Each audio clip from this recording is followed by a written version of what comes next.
Assalamualaikum warahmatullahi wabarakatuh. Bapak, Ibu, dan saudara-saudara yang saya hormati, 7 bulan sudah kita bersama-sama menghadapi pandemi ini.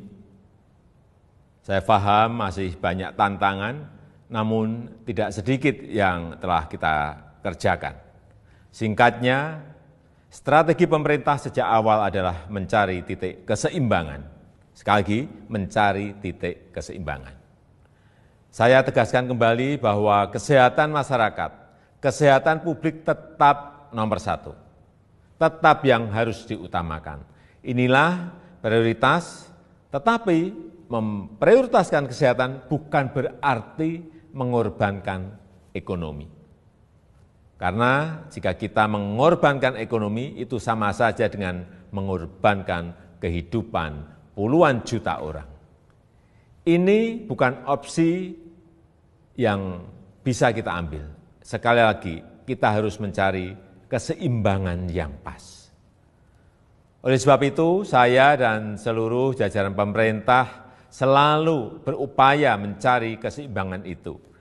Tidak perlu sok-sokan akan melockdown provinsi, melockdown kota, atau melockdown kabupaten, karena akan mengorbankan kehidupan masyarakat. Tapi kita tetap serius mencegah penyebaran wabah supaya tidak meluas. Hasilnya bagaimana? Ini yang terpenting. Mari kita menilai berdasarkan fakta dan data dan bukan berdasarkan kira-kira. Saya bisa mengatakan penanganan COVID-19 di Indonesia tidak buruk, bahkan cukup baik. Maka saya hanya bicara fakta. Dalam jumlah kasus dan jumlah kematian, Indonesia jauh lebih baik ketimbang negara-negara lain dengan jumlah penduduk yang besar. Sebaiknya, kalau membandingkan, ya seperti itu. Kalau Indonesia dibandingkan dengan negara-negara kecil yang penduduknya sedikit, tentu perbandingan seperti itu tidak bisa menggambarkan keadaan yang sebenarnya. Dalam hal ekonomi, pencapaian kita juga tidak jelek-jelek amat. Ekonomi kita menurun, ya, betul, itu fakta. Tapi mana ada negara yang tidak menurun ekonominya? Bahkan ada banyak negara lain yang harus memikul beban ekonomi yang jauh lebih parah. Dibandingkan dengan beberapa negara Asia Tenggara lainnya, misalnya, kinerja ekonomi kita masih lebih baik. Sekali lagi, ini fakta.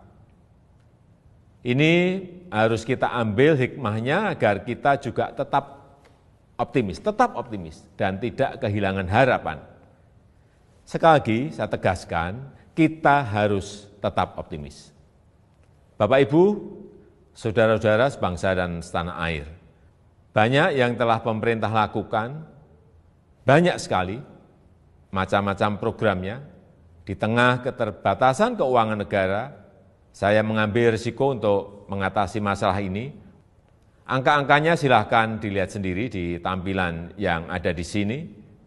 Berapa ratus triliun yang kita kerahkan untuk mengatasi wabah maupun untuk membantu warga. Kendati demikian, saya juga belum puas. Saya ingin menteri-menteri lebih baik lagi dalam bekerja, mencari program yang lebih tepat sasaran. Semua harus terus kita perbaiki. Masih banyak kerja keras yang perlu kita kerjakan. Kita harus terus melakukan penyesuaian kebijakan, mencari yang lebih baik. Masyarakat jangan ragu untuk melapor.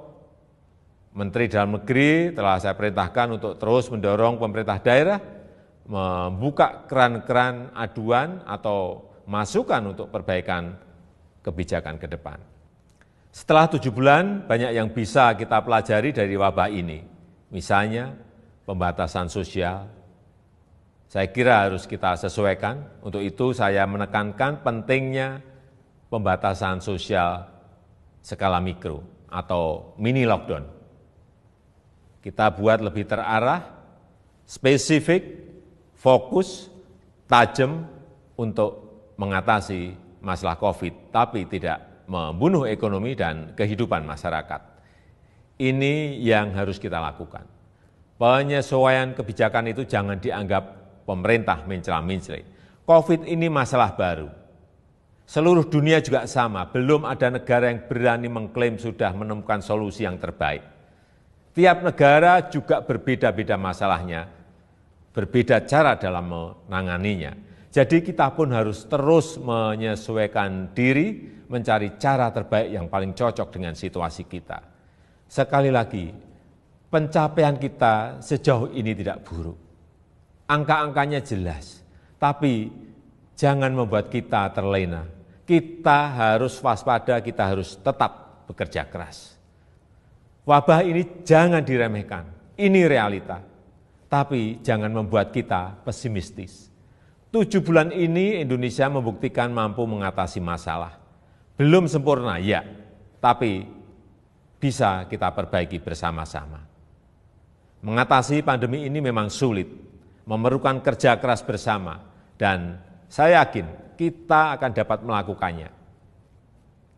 Yang penting, dalam situasi seperti ini, jangan ada yang berpolemik, dan jangan ada yang membuat kegaduhan-kegaduhan.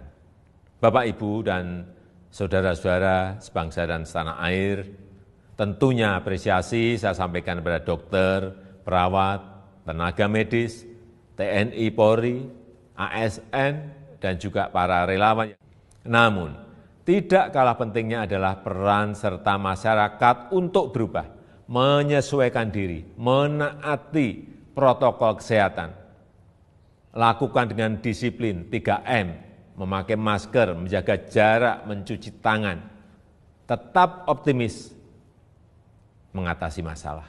Saya percaya jika kita saling melindungi, saling membantu, saling mengingatkan satu sama lain, kita akan mampu melalui masa-masa sulit ini. Semoga Allah SWT, Tuhan yang Maha Kuasa, meridhoi dan memberkati segala upaya yang telah dan akan kita lakukan bersama-sama sehingga dapat keluar dari krisis ini. Terima kasih.